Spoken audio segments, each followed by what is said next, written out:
Noir Desmond. You're thinking, well, aren't we doing the afterlife of Billy Fingers? And what was really interesting is what he was talking about in the book really resonated with this movie. There's a parallel that I'll point out in a minute. This movie is known as what's called a film noir movie, and it's a classic of that time where there was pessimism and kind of fatalistic thinking. And there were the movies that were done from 1944 to 1954. So things like The Maltese Falcon, DOA, The Big Sleep. All of those are categorized in the same genre. This movie is called what? Yes, Sunset Boulevard. And what it did was kind of open up the underbelly of the star-making machine that was Hollywood, the grittier side, the seedier side. And at the time that this movie was coming out, there were a lot of directors and writers that were kind of very upset with the content of this movie.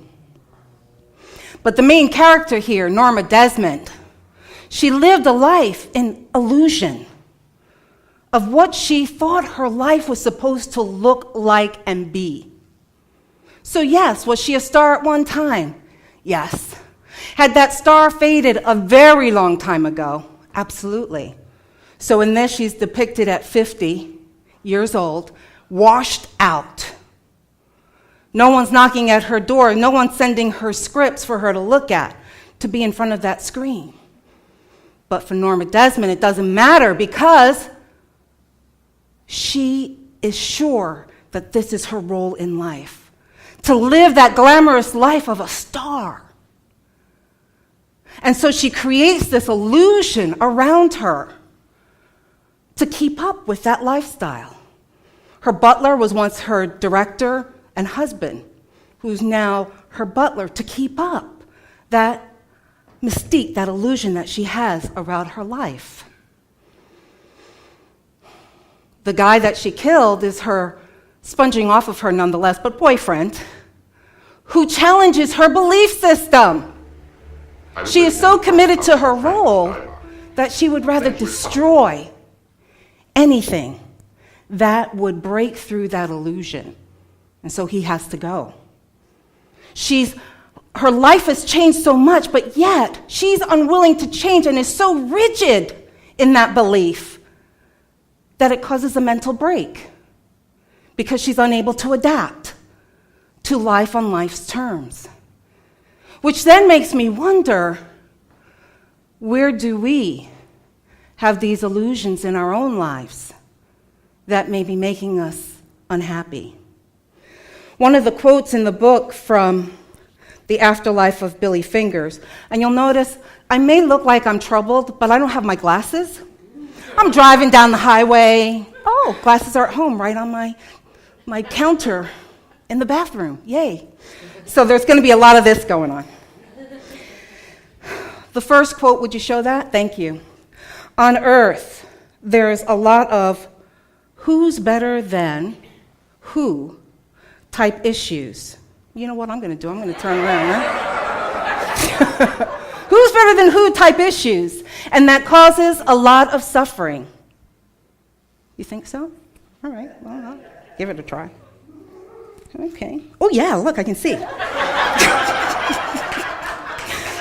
It's a game devised by the forces of Maya or illusion to make people unhappy. That's one of the purposes of illusion, human misery. Human misery. So what roles are you holding on to in your life that may be causing you some misery? Are you still holding on to the role of being the successful son, the perfect couple, the devoted daughter, the savvy business person, the corporate raider,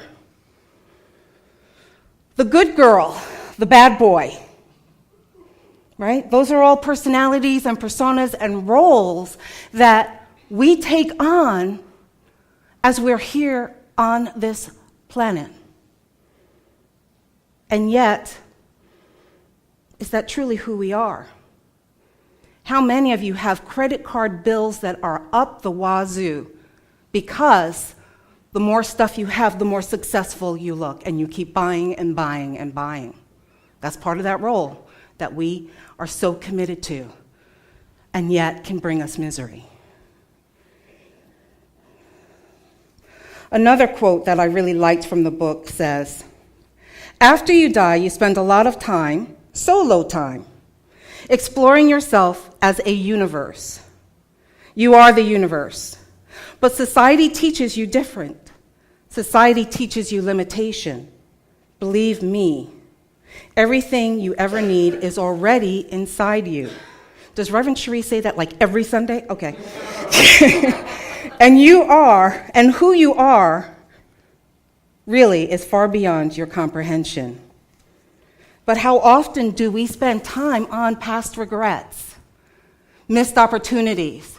If only I had not, or if only I had, then my life would have been glorious, wonderful.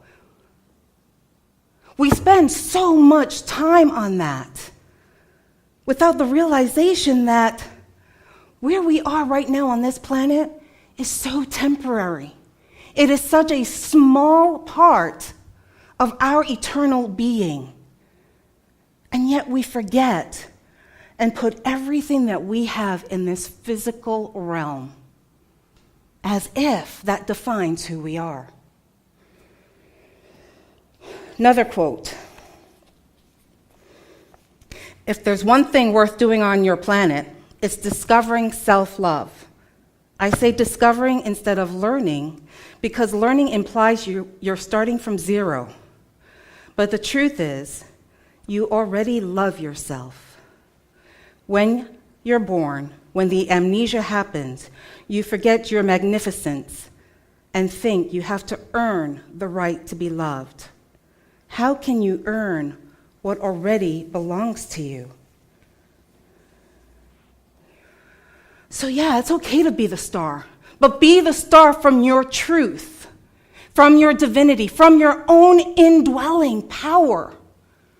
Be that star from there, not what someone else thinks you should be, not because of the expectations of your parents or the expectations of your spouse or society.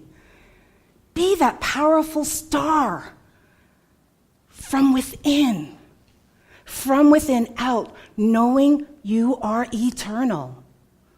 There's a big difference between the two.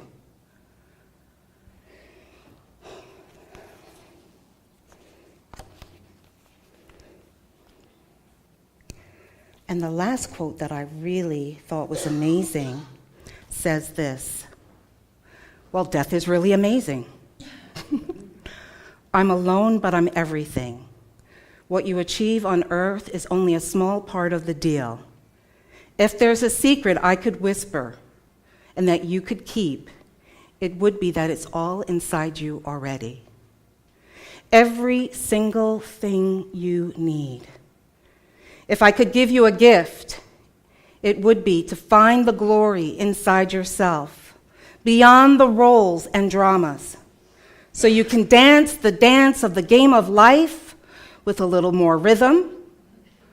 I'm not going to talk about rhythm here. A little more abandon, and a lot more shaking those hips.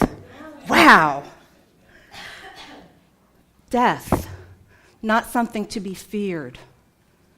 Death, something that reminds us how short our time is here. We don't have time playing a bit part. We don't have time being an extra in our own lives. We are here to create, to manifest, to dream, to change this world. That is what we're here for. So I invite you, be the stars, people. Don't be small. It doesn't serve you. It doesn't serve this planet. So I have this talk for you to just look at what illusions are you holding on to so tightly that may be causing you sorrow or misery, or may not be aligned with your truth. I love you. I'm so glad that you're here. Are you ready? All right, come on, girl.